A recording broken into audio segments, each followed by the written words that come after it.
Sir Ganderbal में हुआ है, कहा जाता है फेक है, आप चाहते हैं कि इसकी इंक्वायरी होनी चाहिए?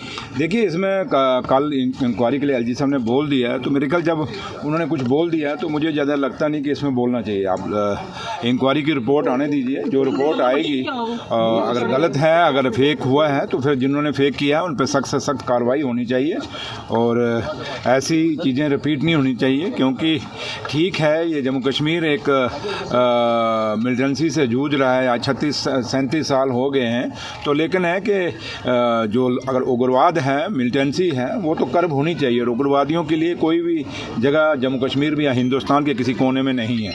लेकिन नाजायज़ लोग ना मारे जाएं और इसके लिए अब इंक्वायरी इनिशिएट हो गई है, तो मुझे लगता है कि इंक्वायरी रिपोर्ट जब तक आती हमें उसका वेट करना चाहिए। लास्ट जो है, जितने यहाँ वादे हुए हैं, अब अपोजिशन ये कहती है कि अब टेस्ट पे रहेंगे कि वो वादे पूरे होंगे। अपोजिशन के कहने पे हम नहीं चलते, हमें लोगों को आगे जवाबदेही है। नेशनल कॉन्फ्रेंस की ये चुनी हुई सरकार जो आज उमर अब्दुल्ला सरकार है, ये लोगों ने चुन के भेजा हुआ है हमें, और लोगों ने हमें चुन के इसलिए भेजा है कि हम लोगों को जो वादे करके आए हैं वो पूरे करें। रही अपोजिशन का काम, उनको बोलिए जो आप वादे इलेक्शनों में, आप भी तो वादे करके आए हो, अपोजिशन भी तो कोई मैनिफेस्टो इलेक्शनों में रख के आया होगा।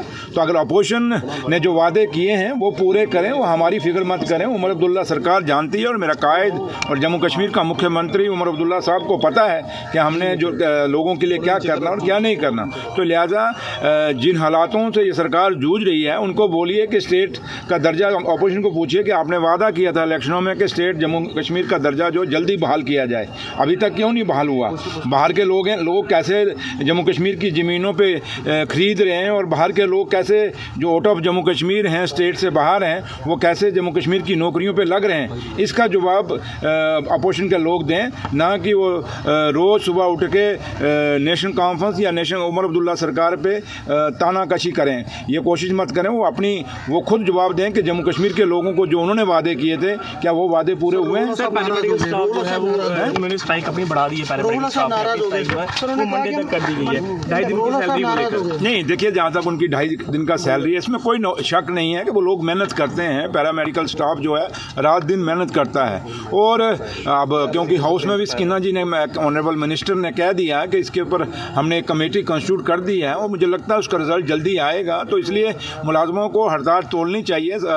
ऑनरेबल मिनिस्टर साहिबा मैडम स्किना जी से मिलना चाहिए, क्योंकि वो हेल्थ मिनिस्टर हैं और मुझे लगता है कि ये सरकार उनके फेवर में है, ऐसी कोई बात नहीं। अब क्या हुआ, कैसे हुआ, ये सैलरी कैसे कटी, अब वो कमेटी जो है वो रिपोर्ट जब देगी तो सारी चीज़ें क्लियर हो जाएंगी। ईरान ने मना कर दिया यूएसए से बातचीत करना और इजराइल से बातचीत करना। देखिए, ये अब उनका इंटरनल मसला, वो बात करते हैं या नहीं करते। मेरे ख्याल मैं तो बहुत छोटा सा आदमी इस बात के लिए जवाब देने के लिए। हाँ, इस पर हिंदुस्तान की जो हमारी गवर्नमेंट ऑफ इंडिया है, वहाँ के एक्सटर्नल मिनिस्टर हैं, उस पर ज़्यादा वो ही बोल सकते हैं। लेकिन जहाँ तक ताल्लुक है, हम तो एक ही कहते हैं कि जंग रुकनी चाहिए, क्योंकि जंग से पूरे देश और दुनिया में नुकसान हो रहा है। आज जम्मू कश्मीर में भी देखिए इसका असर है, हिंदुस्तान के ऊपर भी इसका असर पड़ रहा है, तो लिहाजा जंग रुकनी बहुत ज़रूरी है। Thank you.